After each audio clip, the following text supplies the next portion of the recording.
Good morning, good afternoon, good evening, wherever this is episode 250 of the Tree Talk podcast with myself, Jack Neville, and Matt O'Callaghan of the Weekly Observer and Vale Star. Another busy episode to get into this week. We've hurling and football, ladies football, Camogie, Masters, appointments, all that to get into. So stay tuned for that and more. The impression of the game you get out of it, what you put into, it's like a walk of life. If you're good enough, go out and get it, no more about it. Not so much control in the centre of the field from Kilkenny as Richie Bennett sends it high and over the bar. Your mother sends you down to the shop for a pound's worth of goods and she gives you 50 pence. You can't get the pound's worth of goods, can you? Just about kept in. Oh, well done, Shawnee Buckley. To do that to Tomas O'Shea, he deserves to score from here. One of the highlights of the Sunday game. Limerick went out there from the word go today. No more about it. They made all the running, that was it. Put the ball over the bar and the back of it, and that's it. No ifs, no buts. Is there much time left? We have a couple of injuries. Here comes Kieran Carey. Carey leading the charge of the right brigade. 45 metres out. He's a chance to score. He's put it hard. There's no sympathy in this game for anybody.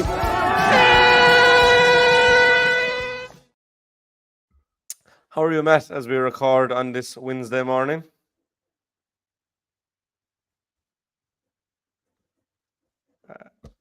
I'm you very hear good, me? Jack. I'm actually very good, and this is a landmark edition of podcast of the podcast. It's the 250th, and I was just reflecting on it on last night, and this is my 247th. So I'm just 3 short of a full house. So, I'm just wondering, are people getting tired of listening to me? At this stage. But look, we'll keep going until they shove me out of the studio. Well, there's plenty more action to keep us going this year. That's for sure. But 250 is definitely a landmark. But with so many games to go into, Matt, we won't run that too long. And we'll start first with the hurling. And I'll put the timestamps on this again. So for anyone who wants to just listen to one aspect of it, they'll be able to find it easily on YouTube. And always, of course, thank you to Noah's Menzer for getting involved. But senior hurling, Matt, we had round 4. A lot of tidying up was done.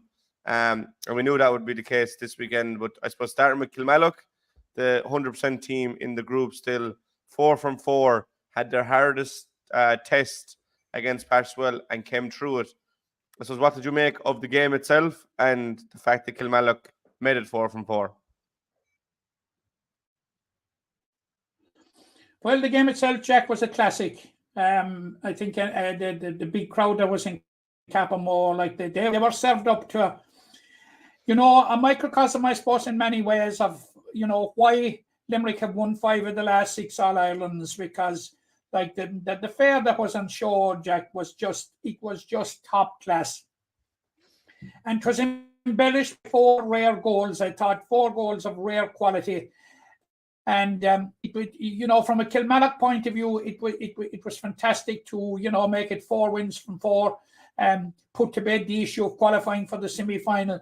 But above all, I think what Fintan O'Connor and his management team will be most pleased about was the return of Graham Mulcahy to the starting line-out and the return of Robbie Handley, who made a huge contribution in the game, both of them. And late in the game, then he was able to introduce Paddy O'Brien. So all his walking wounded now and those that were absent are back on board. So he appears now going into the final game with Napier and into subsequent semi-final and perhaps a final. We don't know. With a full hand, but this was a game to remember, where we had a galley of stars on parade, and they did not disappoint. And again, Jack, and I know we've said in medium a number of times, there was another outstanding performance by Shane O'Brien. To me, he was man of the match. He scored 5 points. Set up Graham Mulcahy's goal when Kilmallock were trailing, going down the home straight. So it's a pleasure to see a young man like this.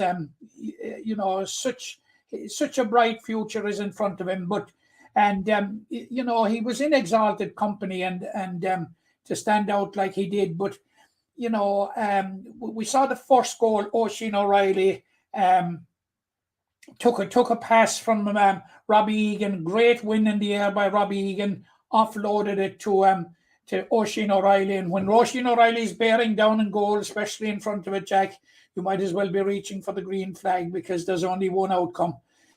And that followed by, within 40 seconds, Jack, by a fantastic goal by Cian Lynch. Absolutely careered through the middle and sent a bullet into the top corner. Then we had a goal by Aaron Gillan.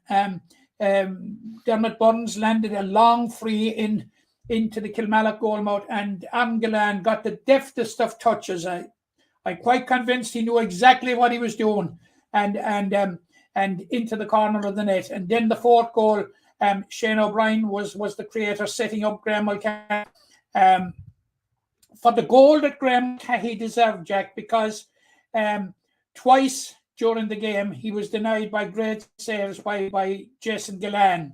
So it was a game to remember, Jack, and as I said, a microcosm of why Limerick are at the top of the hurling trees, if this is our county hurling championship.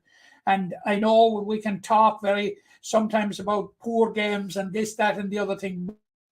But Jack, when it comes to being great games and memorable games and classic games, this was right up there at the top. Yeah, excellent game. It furthered Kilmallock's credentials as playing champions, and also for Patchwell, they know that, you know, after a very sloppy year last year, that they're right in the mix. And then you have the ominous presence of Na Piarsaigh behind you. But it was a brilliant game. Did Cian Lynch mean the goal? I think Aaron definitely meant his, but did Cian mean his goal, do you think? From that far out? I do, Jack. I have that debated. I have that debated, and no, I'm on the side that Cian Lynch knew exactly what he was doing. You know, you might say like he took a chance that it might come off, and it came off, perhaps. But I happen to believe that I think he did. You know, no. You know, most unusually, we saw Dermot Burns sending a penalty over the bar at the finish. I think to have probably forced a draw, but I think Dermot was going for he was going for the perfect penalty nearly, and it just skimmed over the bar. We all that sort of excitement wrapped into 1 hour, Jack. It was riveting.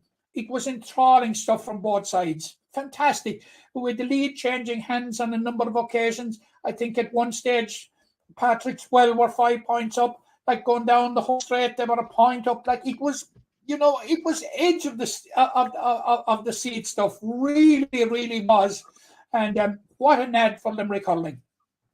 Yeah, an ad, definitely. And as I said, you know, Kilmallock passed that first test, but now they have Na Piarsaigh to come. So it'll be interesting to see how that goes. Patchwell aren't quite into the quarters yet, but they need a lot to go against them. Na Piarsaigh are in the quarterfinals, and they'll be if they beat Kilmallock, they go to semi-finals. But that fourth kind of quarterfinal place seems between Ahan and Doon. Ahan were beaten by Na Piarsaigh. Doon won their game against KP, and KP are relegated subsequently. You know, looking at KP's 4 games, they were probably a little bridge too far, but they were never really overawed, I don't think, at any stage in the championship. No, they gave as good as they got in their 4 games, but that's just the level you're stepping into, and they're relegated before we head into that final round game. Yeah, I thought Kildama Palestinian, you know, I thought they gave a good account of themselves. They gave a good account of themselves last Wednesday night, I thought, against Doon. But I think on reflection overall, Jack, as you rightly said there, I think they haven't been overawed by their new surroundings. I think that they will have learned considerably from it. Now they're going down to Section B, and we've seen this year how Section B is panning out. It's really dog down there. it's heading for a fantastic climax on the final day. But I think 𝘕𝘰𝘭𝘴 you will see them regrouping and applying the lessons that they have learned this year, and they will be very, very formidable. I don't think they'll be away from the top stage, let's say, or the top tier. But I'd say it's going to be a short exile somehow, because there was a lot of things I liked about him. But at that game now, Jack, actually, we were, John Keogh and I were doing commentary on it, and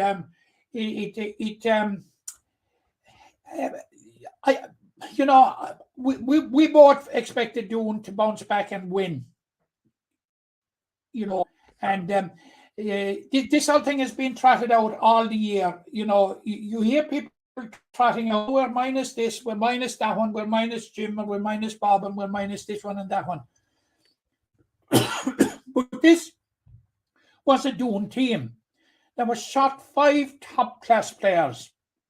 And Jack, the thing about it is, you have some hope of carrying it, that if there's a good spread across the field, backs, midfield, forwards.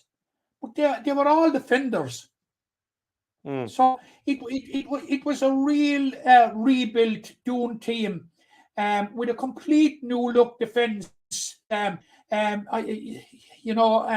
Darragh Donovan at centre back, he was magnificent, absolutely magnificent. You had Cormac Ryan at cornerback, sort of robbing Peter to pay Paul, because sort of you'd want him in the thick of things. But like the way they settled in, Owen Fitzgibbon at fullback, and what was very, very interesting was the matchup for a long period of the game of Adam English and Kyle Hayes. And at one stage, Kyle Hayes went in full forward and Adam English went in full back. It was very, very, very, very interesting. But Adam English had a huge game, I thought, for Doon, as did Pat Ryan. I thought Pat Ryan was very, very good. And Barry Murphy absolutely showed a huge incremental, much better performance than he had against Na Piarsaigh on his first game back. So he's just getting back up to the pace of it. But huge credit to Doon, 5 days earlier, they got hockeyed by Na Piarsaigh, and here they are bouncing back with all the impediments that was put in their place by way of missing players and injured players and all that sort of thing. And they got an absolutely fantastic result, in my opinion. Now, full credit to 𝘕𝘰𝘭𝘴 𝘔𝘦𝘯𝘴. Now, Doon got the perfect start in that they got a goal inside 2 minutes. Like, if you're to get goals, Jack, at crucial points, especially if your confidence is on the floor after a big defeat, next time out, if you get a goal early on, it's a major lift. And going down to half-time, just actually the very last action at the half of the first half, Jack Ryan got what was a very good goal, because he had a lot of work to do when he got it, and he was really, really surrounded, but somehow he found enough space to bang it into the net. And that was a blow to 𝘕𝘰𝘭𝘴 𝘔𝘦𝘯𝘴, because instead of going in 3 points down at halftime, they went in 6. And obviously, of course, it changed the tone of the team talk. But they came out in the second half and in the third quarter, Limerick-like.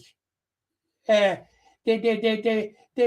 whittled away. Doon extended the lead after halftime, and they were 7 or 8 up at one stage early in the second half. But by God, did 𝘕𝘰𝘭𝘴 𝘔𝘦𝘯𝘴 come back, and I think it was 5 in a row they hit and reduced the margin to 2 with a quarter of an hour to go, and it was game on.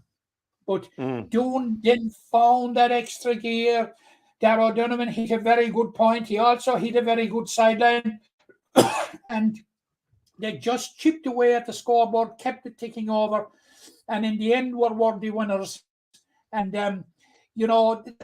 there's a huge wave of sympathy, I think, around the place for Doon this year with the predicament that they find themselves in, because it's a genuine predicament.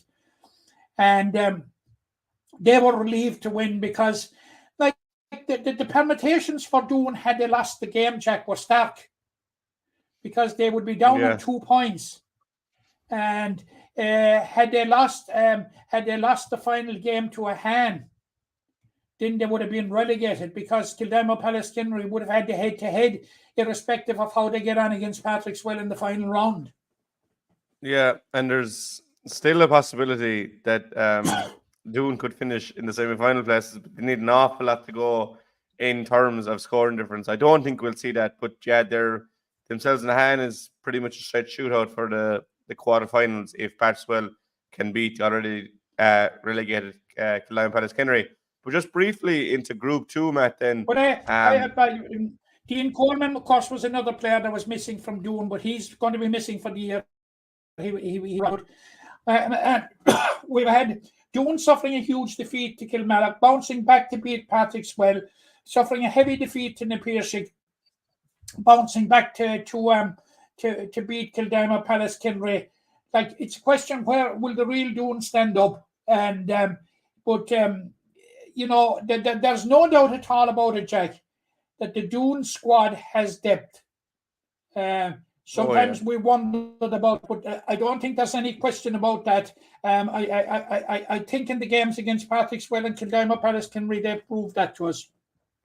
Yeah, the longer they go into the year, they might get a couple of boys back. I know some of them are gone definitely for the year. Obviously, Rich English, I think Mikey O'Brien is in the same boat, but we haven't seen Tommy Hayes yet. He could be back. He'd be a big plus for them. And even you mentioned Owen Skibbon there was brilliant at full back, and I thought Tara Donovan was definitely the difference down the stretch. He got a couple of good scores, and he got a sideline. But KP are gone down, Matt, and the battle to replace them is down to 2 teams, Mungret St. Paul's and Ballybrown, after they won against. They're both gone to 7 points.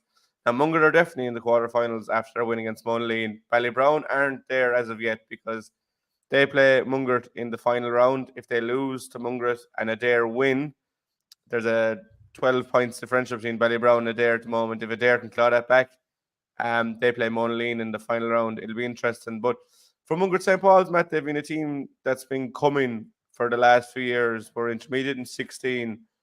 Well, they won it in 16. They won the parent intermediate in 2021.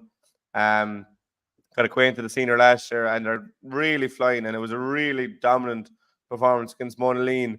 Ballybrown got the job done as well. So it's a mouth-watering title. Look forward to Mungret against Ballybrown, the final round. Promotion is definitely on the line, and for Ballybrown, a quarter-final place is also on offer. So that's one that you'd definitely be looking forward to, already just less than a fortnight away. Oh, it is, Jack. It is just one of a number of games that we'll be looking forward to in the concluding round.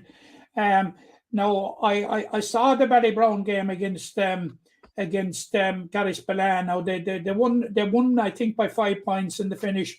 But it was a comfortable win. Now, Garris-Ballan got the last goal and 2 points, which probably put they started maybe the scoreboard a little, but in many ways it was nothing more than Garris-Ballan deserved, for the simple reason, Jack, that they battled, and there was an inevitability from very early on that when I say from very early on, we'll say from late in the first half, that the tie was going in Ballybrown's way, because Garris-Ballan had established a 5 points lead after about 10 minutes. And Ballybrown hit 7 points in a row to go 2 points ahead. And once they got their noses ahead, Jack, there appeared to be, there was only going to be one result.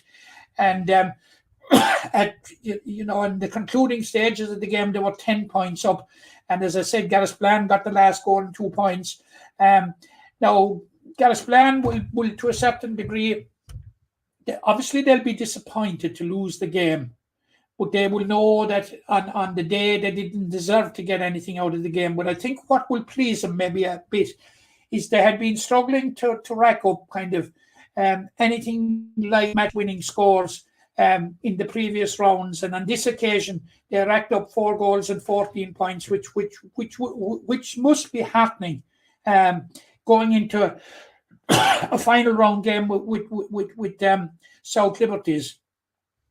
Now, Jack, this is the second enthralling game that's going to be in Section B. You spoke about Ballybrown and Mungret. I want to come back to Mungret in a minute, and there a minute ago. And this is an equally enthralling encounter because there has been a narrative out there for the last, and maybe rightly so, it's well founded, for the last couple of weeks as the championship was progressing, that South Liberties were goners.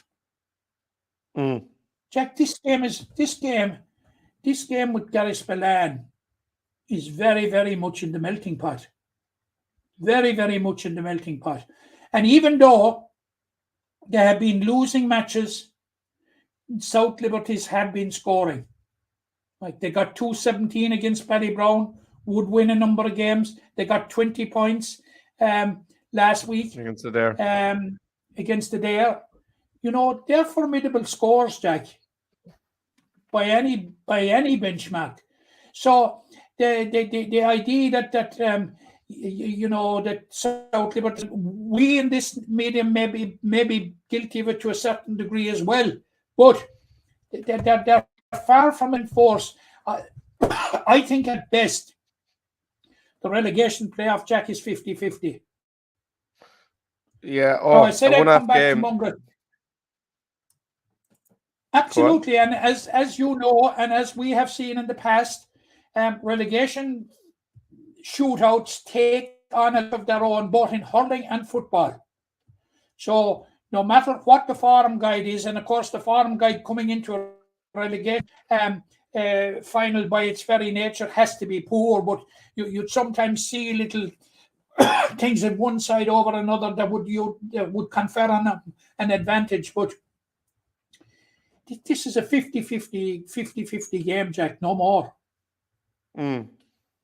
But I said I'd refer back to Mungret because actually I haven't seen Mungret this year because I missed the first two rounds of the championship because I was on holidays, but I hope to get to see him shortly, and we'll definitely see him in the quarterfinals now at this stage. But you know, second year ups tends to be a bit of a hit and miss for teams. And we saw Mungret last year, you know, they just consolidated. You know, didn't set the world on fire, but consolidated. And then you wonder about the second year syndrome. But rather than suffering from that, Mungret have taken a lot of lessons from last year and put them into use. And they have a very, very good young side, an experienced side who play a nice brand of hurling. And when I say young and experienced, they have a very, very good mix. And like they've got a run going. They're racking up big scores. And their game with Ballybrown, Jack, is going to be massive. It's a game that is one that will not be to be missed. You know, it's going to be a special game. We saw a great final between them in the Premier Under 21 final last year, which Ballybrown won. And there'll be a lot of players on both sides that were involved in that encounter in Ballygran. And as I said, it's a game not to be missed. And you know, full congratulations to Mungret for keeping the upward trajectory in their performances and in their form. And you know, you'll write them off at your peril, I think. Yeah, they're a brilliantly balanced squad. They're not really reliant on any one or two players. You know, I don't think there's anyone in the senior setup at the moment, but they'll definitely have a few after this year. But beautifully balanced side, as you said, put up a big score and are strong in defence as well. So they'll be formidable for anyone in the quarterfinals. But for them, it'll be a case of get the job done against Ballybrown first, and then they can look to a quarterfinal. But before we move from the hurling, well, I have two things to ask you, and I don't know if you're prepared for this. We said last week, Matt, that we'd come back to the Premier Intermediate Championship, and I said I'd ask you again the following week because you weren't that keen to nail your colours to the mast of who would come out of that group. So we've had a fifth round in the Premier Intermediate Championship. Looking at the top of the table, you've Effin and Bruff are both on 8 points. Drumnatlaca and Newcastle West. Blackrock are on 6, Na Piarsaigh 4, Glenroe 2, and Cappamore are on 2. So I said I'd come back to you. Who will be the last two standing in the Premier Intermediate Championship, Matt? Can I correct you and say that Cappamore are on 0? Sorry, what did I say? 2. Oh, sorry, I was even looking at it. Yeah, sorry, Cappamore are pointless, and I think they're out of the reckoning. Yeah, there's only 2 rounds left. They're out of the reckoning. So you've I 7. can tell you at this stage, Jack, that the probability is that Glenroe and Cappamore are out of the reckoning at this stage, because Glenroe will need 2 wins and they'll need a whole series of results to go their way. And like, it's a mathematical possibility, but as remote that you couldn't calculate it. Effin and Bruff are going through to the semi-finals, Jack. I think they'll be joined by Blackrock, and then it's a matter of Drumnatlaca and Newcastle West. A hunch to be Drumnatlaca, because now they're on 4 points as well. You couldn't rule them out yet. Well, no, I'm not ruling them out, but you see, there's all sorts of mathematical permutations and all that sort of thing. But you asked me the question, and I'm giving you some sort of a rationale behind it. But behind my thinking, and I stick with Effin and Bruff, and I think Blackrock are going to go through, but Na Piarsaigh are certainly not out. But Na Piarsaig's form, from their point of view, is alarming. They won the first 2 games, and unfortunately, was at the expense of was that, and that for them was consolidation. But Jack, they've lost 3 players since to the senior team, and when you're losing to the senior team, you're losing the cream of the crop. So I think they're going to struggle. I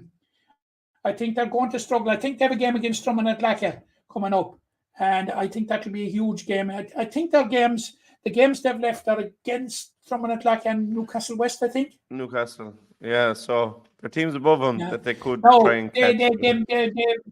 Whilst they may not qualify, but they could have a big say on who does qualify. Yeah, so you're thinking I think it's going to be a bridge too far. To be honest, Jack, I think it's going to be a bridge too far from the Piarsaigh. Yeah, as you said, they're losing their best players when they're losing them to that senior team. But I think I had said Effin and Bruff will contest the final last week. I still think that's going to be the case. But again, if they finish second and third or first and fourth, they'll meet. So we'll have to wait and see how that one goes. And finally, on the hurling, Matt, for this morning, we woke up, before we went to bed last night, there was the news that a former All-Ireland winner will take over the Limerick minor manager's role. Shane Dowling will take up that role with Liam Cronin as one of the coaches. We know that. And Evan Loftus is promoted up to the 20s ranks. So for Shane, we've seen what he's done with the senior team. If he can have half the success with the minors, you have the next crew coming through. So congratulations to him, first and foremost. And then with Liam Cronin, obviously winning the Camogie All-Ireland with Cork, did so much good work with Mungret, as always, with Ardscoil Reach. Those players will be in very, very good hands in the next few months.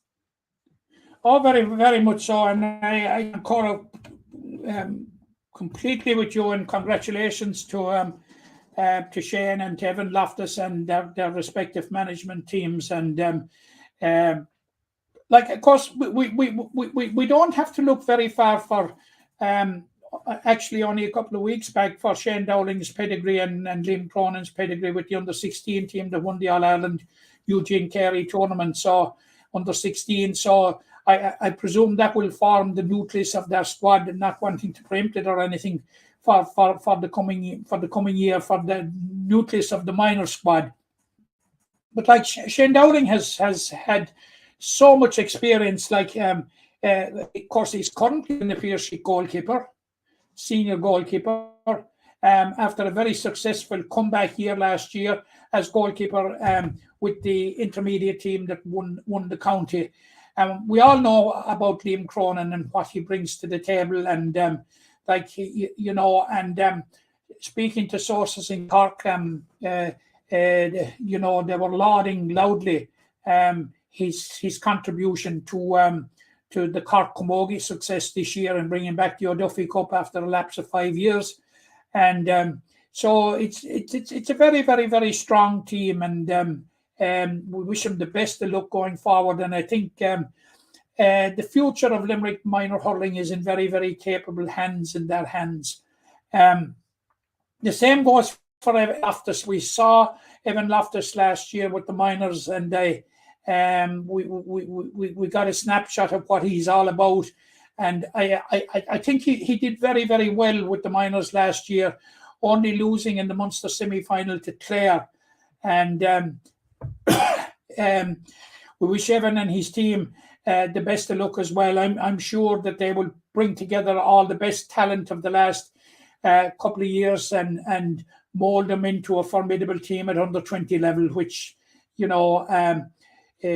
were unfortunate at under 20 level this year. So I wish him the best of luck, because you couldn't be, Jack, but impressed with the way that Evan Loftus prepared and the minor team last year. I thought he did an excellent job. I thought he got the maximum out of him, and looking forward to seeing him and wishing Evan and his team the very, very best of luck at under 20 level. Yeah, and it's definitely been a successful transition. Before, we saw Darren Mullins going from minor to 20s and the success that brought. And a big thank you to Diarmid for his contribution, because obviously there's an awful lot of those lads, the likes of Colin O'Neill, Adam English, Colin Coughlin, Shane O'Brien, Jimmy Quilty, that have Fergal O'Connor, that have come through his 20s teams onto the senior panel. So I'm sure we'll see Diarmid again over a Limerick team in the not too distant future. Yeah, Jack, I would like to concur with your sentiments there about Dermot Mullins. I thought he did an excellent job, and his record will stand up with the best 2 minor championships and an under 20 championship at Munster level and an All Ireland final appearance. And we can only speculate how the All Ireland would have panned out were it not for that asinine rule that prevented our best hurler possibly of playing in the final. And I hop back at it again. It's an asinine rule, and whoever is responsible for it should be ashamed of themselves, or whoever, those that are responsible, should be ashamed of themselves. But Dermot did a very, very good job and has a very, very impressive CV. And I suppose after 4 years at the top, he probably said to himself, maybe it's time to take a break and refresh. But I will long for the day to see Dermot Mullins back again and involved. Yeah, I don't think we'll have to wait too long, and I'm sure there'll be clubs queuing up to get him in the door for next year's championship.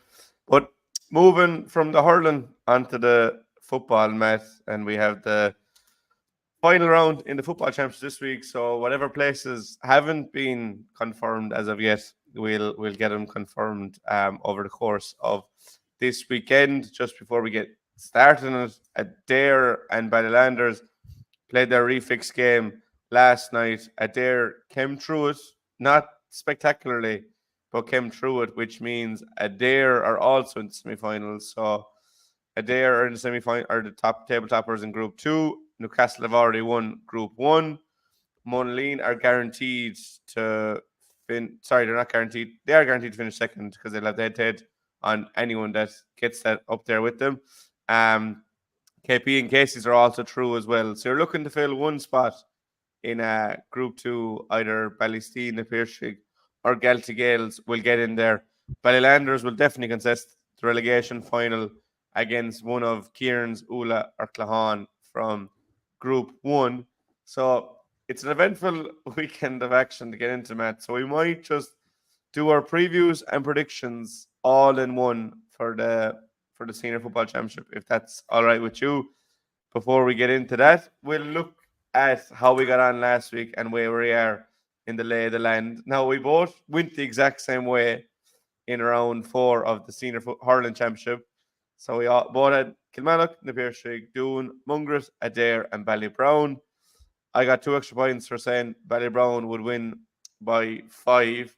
Now, you were 1 off for Kilmallock's win over Patchswell. I think you said 3 and they won by 2, and there was a couple of more where we were very close. So the gap is closed to 2 points there, Matt, as we go into the 9th round. I always worry about the home straight, Jack.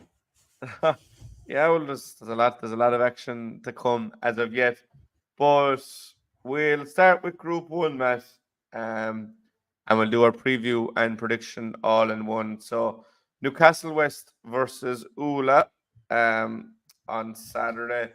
Newcastle West, as I said, are top in the table regardless of what happens. Ula still aren't safe, but a win will be enough because they know Kieran's or Claw and both of them can't catch them.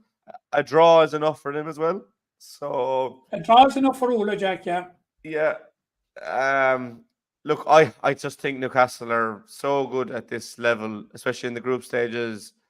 They just know how to win games, even though there's nothing on the line for them. They won't want to. This will be their last game before a semi-final, which is important to note as well. They won't have the luxury of a quarter-final to get tuned in. So it's a big game for Newcastle as well. Big game for Ula, but for me, I can't see Ula beat Newcastle. They did it a few years ago in round 5, but that was an Ula team that were getting ready. That would go on to contest a county final. Obviously, down the likes of Josh Ryan, Alan Daly, Tommy Hayes, Mikey O'Brien.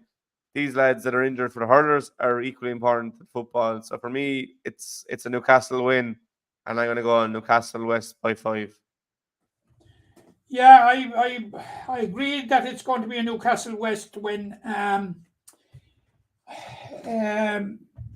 But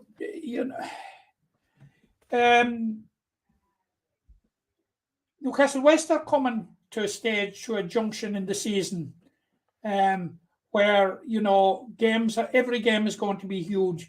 And you're right in your analysis when you say it's going to be their last competitive game before before the semi-final. But in between, Jack, they have absolutely 2 massive games in the Intermediate Hurling Championship. 2 games, Jack, that will define their hurling season. Now, they successfully, to a degree, juggled between hurling and football last year when they got and won the county senior football final, and they got to the county intermediate semi-final. Look, form suggests only one thing. You have Newcastle there sitting on top, 4 wins out of 4. Ula 1 win out of 4. That against the bottom team. Now, Ula are particularly unlucky to be in this predicament because I saw their first round game with St. Kieran's, and they were desperate unlucky to come out of that one with nothing because they were beaten by a point, but they played all of 40 minutes with just 14 players. So now they were put to the pin of their collar to beat Claghon, but they did it. And in the context of the relegation scramble, it's a result that could prove huge come Saturday evening. But I'm going to go with Newcastle West, and I'd go by Newcastle West by 6. Newcastle West by 6 to finish the group with a perfect record and leave Ula sweating and checking phones at the conclusion, because that's the state of play we're in. The games are all on at 6 o'clock. That's my game on Saturday, and we'll keep them informed, Jack. Yeah, 6 o'clock on Saturday evening, so they won't know what's going on in Ballybrown at the same time. But going into that game in Ballybrown, Matt, St. Kieran's versus Claghon. For Kieran's, again, a point is good enough. That'll keep them safe. They can't get into the quarterfinals. For Claghon, they have to win. But I think with the way the points differential is going, it'll just say Ula lose and Kieran's win. That'll leave it the 3 teams that are on 2 points. We will go to their scoring difference, and I think it's only scoring difference between the 3 teams. So at the moment, that's it. That's the change, and there are for and against it. And I I'm for it, to be honest, because if you play a team at the start of the year, the weakest team in the group that everyone beats, you're only going out to win that game at the start of the year. Whereas the team at the end will know they have to beat them by a certain amount. So I'm all for it. But it would mean Ula have played both. They've won. I'm well advanced in the process of being converted. Yeah. Ula beat Cahan by point, lost to Kieran's by point. So they'll finish on 0 on that scoring difference if it comes to it. Kieran's are currently +1, but they have to play Cahan, and Cahan are currently -1. So even though their overall scoring is -30 or something like that, they're -1 in this scenario. So if Cahan win by 2 points, Kieran's will finish bottom. If Cahan win by a point, all of them will be on 0. So I don't know what it'll go to then. But do you see a scenario where Cahan get that win over Kieran's and then we get into the nitty-gritty? Or do you expect Kieran's just to bounce back and end their season free from relegation worries? The answer is no to the first part. The answer is yes to the second part. Yeah. I see St. Kieran's winning this game by 3 points, Jack. And having said that, I have to qualify it by saying that it's been a very disappointing year for St. Kieran's after a good year last year in which they were beaten eventually in the quarter-final by Monaleen on a day when they didn't show up for some reason. But after winning the league this year and having the addition of a player like Alan Daly up in the forwards, I thought, that they were going to go places. And, my expectation for them, I have to say, was tempered in the first round when I saw that game against Ula. And it was further tempered, of course, when John Hayes hobbled off that day. And, it was obvious that it was going to be an injury that was going to be long-term and serious. And Darragh Tracy also. But Darragh Tracy happily is back. And, it's a huge game in their season. Like the league will count for very, very little at the end of the day if come Saturday evening they're facing a relegation final against Ballylanders. So I'm going for St. Kieran's to win by 3 points. Now, St. Kieran's are unique in the Limerick Senior Football Championship in that they have never been relegated. And I see you wondering there, but that's a fact. I think they're going to extend that record by a year anyway, Jack. I'm going for St. Kieran's by 3 points. Yeah, I think they'll get the win. I think it's going to be very close. And these games are very tentative, and I can't imagine it's going to be a free score and very exciting games in terms of the football play. They could be exciting in terms of the scoreboard. I think Kieran's by 2, Matt. Very tight. Just having enough experience to get over the line against Cahan. But I don't think anybody is going to want to play Ballylanders from that side of the group after seeing them last night. I think Ballylanders have been very unlucky this year to find themselves in the relegation final again. And I think it could be curtains for whoever comes out on the Group 1 side. But for me, I think it'll just be Cahan will fall to Kieran's on Saturday evening. And then in, I suppose, the other game in the group, there's only positioning on the line here between Casey's and 𝘕𝘰𝘭𝘴 again on at 6 o'clock. They'll finish second and third, irrespective of how things go elsewhere. But I suppose you're looking at Group 2 at the moment, Monaleen seem to be quite strong, just lost there, but it's looking like they might go out and win all the rest of their games. I don't think anyone wants to finish third to meet a Monaleen. So there's plenty on the line here, Matt. KP versus Casey's. And I think 𝘕𝘰𝘭𝘴 could cause a bit of a shock here. Maybe it isn't a shock, but I think KP will win by 3 points this Saturday evening. I've been really impressed with what they've offered so far. They're out of the hurling now. So, that burden on the dual players. They're obviously not going to be happy that they're out because they're relegated, but I think they have 1 or 2 that'll come back from that hurling team as well that will give them a considerable boost. So for me, I'm going to go with KP to cause a bit of a shock here against Casey's. Yeah, I'm leaning that way, but half of me wonders, you know, how do they overcome the possible loss of Cahill Downs? Yeah. I saw him playing. Yeah, I saw him playing in the football championship, and he was an absolutely massive figure, Jack. A massive figure, and to a degree, I think that tilts it somewhat in Father Casey's direction. But I'm still.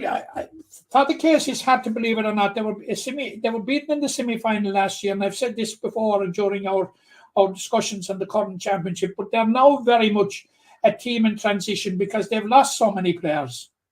Yeah. They've lost so many players, and but I'm still going to opt for Casey's by a point. Casey's by a point. Yeah, like Cahill would be a huge loss to KP. Now, obviously, he didn't play the 2 rounds of hurling.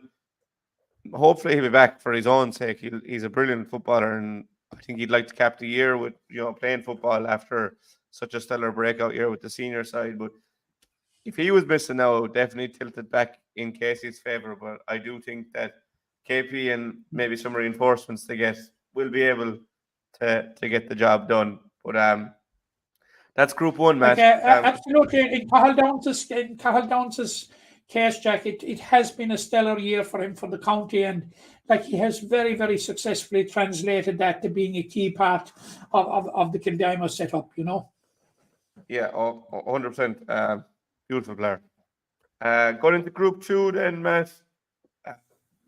Last night, obviously, Adair sealed their place top of the table. They'll go through straight to the semi-finals. Ballylanders will contest the relegation final. Monaleen will finish second if Ballysteen or Na Piarsaigh win. If they both win, it could get a bit tricky with scoring difference and all that. But I think they'll have the scoring difference in that regard if it finishes in a 3-way tie. Galtee Gales need to beat Monaleen. Hope Na Piarsaigh and Ballysteen lose, but I still think Na Piarsaigh will have the score difference there. It's quite confusing, so we might just do it as we go along. Monaleen versus Galtee Gales. We'll start with Matt. This essentially means if Monaleen get a point, they'll finish second. They're all but guaranteed to finish in the quarterfinal place as is. Galtee need to win and win big to have any hope, but I still don't think it would make much of a difference. But to me, after seeing Monaleen in round 4, really strong, physical, imposing unit, have some nice footballers, have a very distinct way of playing. In Daniel Daly, they've one of the main sharpshooters in the competition. Brian Donovan around the middle is probably the best runner in the competition. So for me, don't forget Darren Murray, who I thought was outstanding against Ballysteen. Yeah, brilliant young footballer coming. I just have class all over the field, Matt. To me, I can't see past Monaleen. I think Monaleen will win by 5. I think Galtee are a good side, but Monaleen are a lot further down the road, I think. And I think it'll be Monaleen to win and finish in second in the group by a margin of 5 points. Yeah, I'm going for Monaleen by 4, but Jack, there has to be a collective sigh of relief along the Galtees last night when the final result came in from Kilmarnock, and that Ballylanders had been beaten and it had ensured Galtee Gales' survival at senior ranks. And now suddenly, rather than looking over their shoulder, the focus can go into saying, hey, look, we have a chance here of getting into the third playoff place. But to do that, they have a very, very formidable task in front of them, and that's to beat Monaleen. And looking at the Monaleen side, Jack, I think the crossover between them and their hurlers, although their hurlers are out of the championship at this stage, I don't think they can make the quarterfinals. They can't. But the crossover is nil. But Monaleen, like Newcastle West, and like we'll say Adair and Newcastle West, they will want to get a big performance in with the quarterfinal coming just 2 weeks down the line. So I think they're going to have too much for the Gales, and I'm going for Monaleen to win by 4 points. I was hugely impressed with that performance against Ballysteen, Jack. Now I know Ballysteen were down a whole raft of players on the night, but it was a very, very efficient performance by Monaleen, and that they're going to be very, very strong come the next phase of the competition. Yeah, definitely. Moving swiftly then into Ballysteen versus Adair. For Adair, again, like Newcastle, this will be their final competitive game before the semi-final. The Ayr hurlers have a chance to get into the quarterfinals in the senior, but it doesn't look very likely. For Ballysteen, it's win or bust. Anything but a win will see us miss out on the quarterfinals. To me, after seeing it there last night, they're a really good side. There's some brilliant players in Hugh Burke, but they were missing a couple of bodies. So again, any team would struggle if they missed the likes of Robbie Burke wasn't playing. He could be back this weekend. There was a few more like that. I'm always going to side with Ballysteen, so I'm going Ballysteen by 2 points on Sunday afternoon. Yeah, I'm going with it there. You probably won't be surprised. They were down Mikey Lyons, they were down Jack English, although Jack made a cameo appearance in the very last minute. They were down, as you said, Robbie Burke. Now, Mikey Lyons came on and had an influence last night, as you will recall. And I'm going for Adair by 2. It's going to be tight, and it's Adair's last football game now for the bones of a month. So they will want to get a good competitive game into their system. Now the crossover hurlers is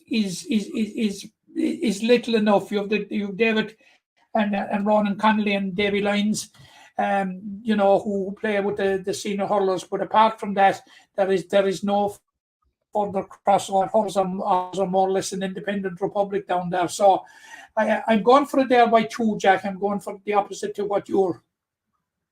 But having said that, what's the state of play with the Ballysteen walking wounded? Let's say. Moving on to the next game. I couldn't be leaving out those state secrets now, unless they want to come on and tell us how they're feeling in terms of injuries. No, it should be fine. Why did I ask that question? I knew what the answer from a Ballysteen selector was going to be. Well, you're never going to get the answer, regardless if I wasn't even going to be watching in the stand or not. We're never going to get the answer. But but that's the mischievous element in me, Jack. I had to ask you. All right, no, you have to ask these questions, but you weren't getting an answer. But then you have the Piercing versus Ballylanders. Ballylanders in relegation final already. The Piercing know a win will do them, regardless, because they'll have head-to-head over Ballysteen if they get through. If they lose, they're in danger. And to be fair to Ballylanders, last year, when they were already in the relegation final, they beat Celtic Gales, who were going for a quarter-final place. So they won't be there to just make up the numbers. They'll be there to get a win. And they'll want to get a win because, again, it'll be their final game before they play a relegation final. So they'll be desperate to get a win. Because of that, I do think Ballylanders could cause an upset here. I saw enough from last night to show they have the players to cause an upset. So I'm going to go Ballylanders by 2 points. Yeah, I'm going for Bally by 3 points. I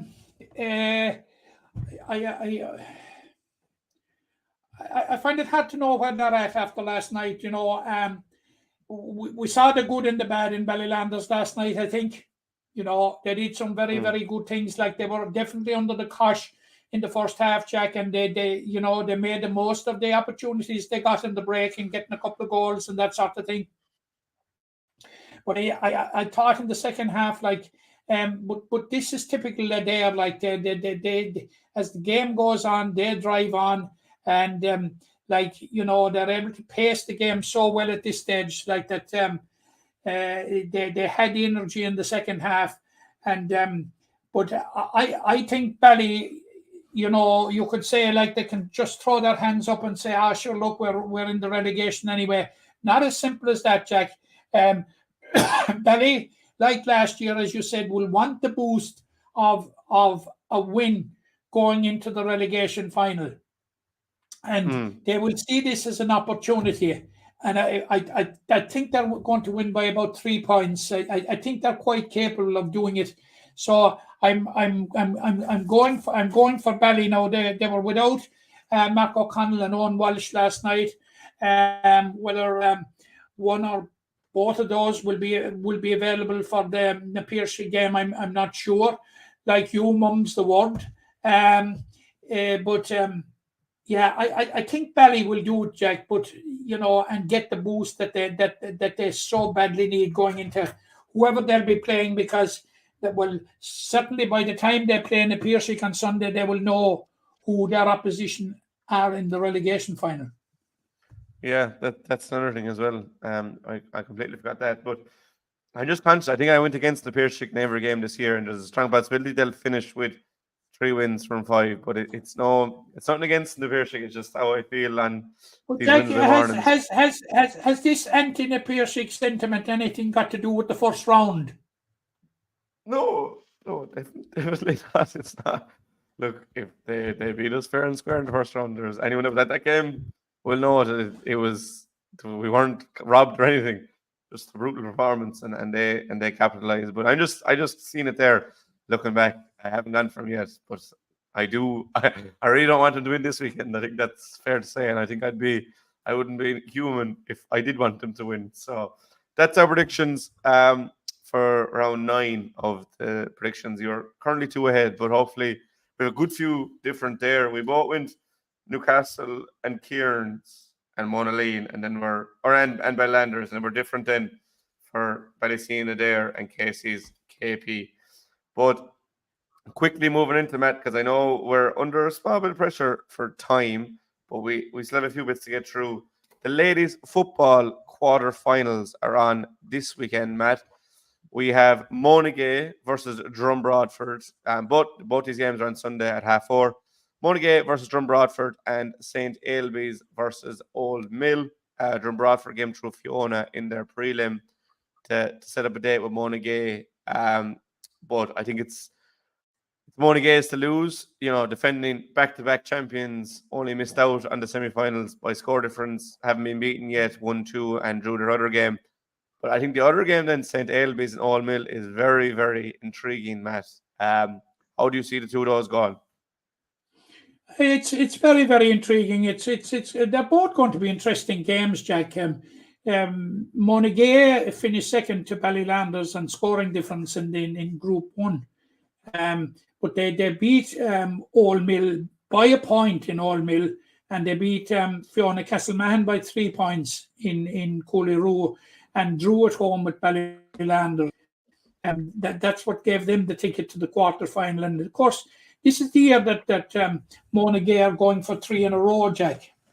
And they face a Drum Broadford side that lost both of their group games. First of all, I'm just trying to think of the sequence. First of all, to Ula, and then to St. Ailbe's. And they got back through the playoff with a good win over Fiona Castlemahon. I think that few saw coming during the week on Monday evening. And that sets up the game with Monaghan. Now, the big question is, we know the kind of an even team that Drum Broadford have, and we know that the level of success that they had over the last 3 years, and that they were county intermediate champions in 20 and 21. And you might ask, why weren't they promoted? There was no promotion and relegation because of the pandemic. And they put back-to-back titles together and performed very, very well in the senior championship last year, and were only knocked out in the semi-final one evening down in Mount Collins by St. Ailbe's. Yeah, I think the form guide suggests that it will be Monaghan that will get over the line, but they'll get a test from Drum Broadford, make no mistake about it. Now, the other one is on in Mungret. The first game we spoke about, the Monaghan game, is on in Rahina. And the other game is between Old Mill and St. Ailbe's is on in Mungret. And this is a game that's very, very, very hard to call. St. Ailbe's were beaten in the semi-final last year. they were shocked in the first round of this year's championship by newly promoted 𝘕𝘰𝘬𝘮, and we'll be talking about them in the context of the semi-final, because they have been the team of the championship so far. But then they bounced back and they had a good win over Drumbradford. Now, 𝘕𝘬𝘮 only picked up actually 1 point, Jack, in the 3 games in their group stages. First of all, to Monaghan at home, and then they drew with Fiohanna Castlemahon in Cooley and lost rather heavily to Ballylanders in the final round in 𝘕𝘬𝘮. But they got to the quarter final. Now this is going to be tight. You're right there in your suggestion that it's going to be very, very tight. But I'm going for St. Ailbe's with the vast experience that they have. It's not so long ago since they were county champions. They've been runners-up last year, and maybe they're not the force that they were, but I think that they'll just scrape over the line in this one and set up a semi-final with Banders. Yeah, I think it'll be Monaghan and Ailbe's as well, but I do think I think Monaghan will probably just have it too much for Drum. I think the second game or the other games, St. Ailbe's and 𝘕𝘮𝘮, could be very, very tight. There's obviously intermediate and junior to go through as well, but we're under a bit of pressure, so we'll just move straight into the Camogie, if that's all right. And you have an update for us on the state of play there. Yeah, I can update you. I gave the format last week. Now I can put names on the format. The top 2 teams in each group, Jack, will finish. Will contest the County A semi-finals. And the top 2 teams in Group A were Newcastle West, who beat Adair last weekend to leapfrog Kilidi, who had their programme completed. And in B, Ahan made it 3 wins from 3 when they had a big win over Cappamore. And they will be joined by Bruff in the A semi-final, who beat 𝘕𝘰𝘦𝘭𝘴. So it sets up 2 mouth-watering semi-finals where Ahan will play Kilidi and Newcastle West will play Bruff. Now, if we go down to the B semi-finals, three of the semi-finalists are already known: Adair and Crocora from Section A, and 𝘕𝘰𝘦𝘭𝘴 from Section B. Now, the 4th quarter-final will be the winner of the relegation. Now, there are 2 teams being relegated this year, as I said last week. The 4th team to qualify for the B semi-final will be the winner of the Crocora versus Cappamore relegation playoff, which takes place, I think, in Crocora. I think it's on next Wednesday night, Jack. But the winner of that will go through, and they will play Adair in the quarter final, whilst 𝘕𝘰𝘦𝘭𝘴 will play Granaballangary. That's my understanding at the way they're crossed in the B semi-finals. Now, the losers of the B semi-finals, Jack, will also play off on a relegation playoff, with the winner staying up and the loser going down. So there's where the 2 teams go down and 1 come up, and you'll have an 8-team championship in 2024. No, there's the layout. As you said, you gave us the layout last week, and there's the teams putting their places. So it's starting to make a lot more sense as looking towards it as we get into the business end. Definitely, it makes far more sense, and it's much easier to explain when you can put names to position, sort of thing, Yeah, as we get into the business end of all these competitions, it's getting tense up there at the top. And talking of business end, our Masters team, Matt, are in an All-Ireland final this Saturday in St. Bridget's in Roscommon at 2:00 as they play Armagh in the Spirit Cup final. Now, it's been an eventful journey for the Masters side, the first Masters side from the county, but to be in an All-Ireland final, Matt, I'm sure that they'd just love to go out there and get the job done. Now, they're facing a fairly formidable Armagh side, but it'll be interesting nonetheless. It'll be very interesting, very, very interesting final, Jack, because the 2 teams arrive at this stage with similar records. Both played 6 group games, both won 2 and lost 4. Now, we have detailed who Limerick have played in the past, like they beat Waterford, lost to Kerry and Laois, beat Westmeath, lost to Roscommon and Cork, both by a single point.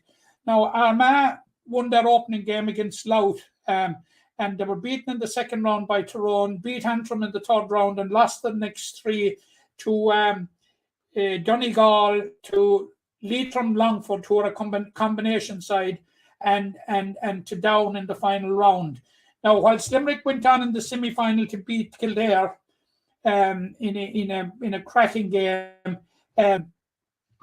equally Armagh were involved in a titanic struggle in the semi-final against Westmeath and needed a last gasp goal to get over the line. Now, if we're looking for form guide or looking for omens, the only team that's common to both, Jack, is Westmeath. And Westmeath, Limerick beat Westmeath in round 3, and they beat them pretty well up, round 4, beat them pretty well up in Mullingar. And Armagh, as I said, were dependent on a last-minute goal to beat Westmeath in the semi-final. Now, you have to factor in the fact that you know, the focus of teams when it comes to knockout. And as was the case in Westmeath, you know, we played them in a league game, Armagh played them in a knockout game. Sometimes there's quite a difference, especially in the approach of players and what have you. But I'm very hopeful, Jack, and I was talking to Anthony McCarthy in the last week, the Limerick manager, and, you know, he's so positive about the whole thing. Like, you know, just to put it into context, these are two teams that weren't in existence last year. Now, Limerick never previously had a Masters team. Armagh did, but it lapsed. And they came back this year. And, you know, to get to the Spirit Cup final is a huge achievement.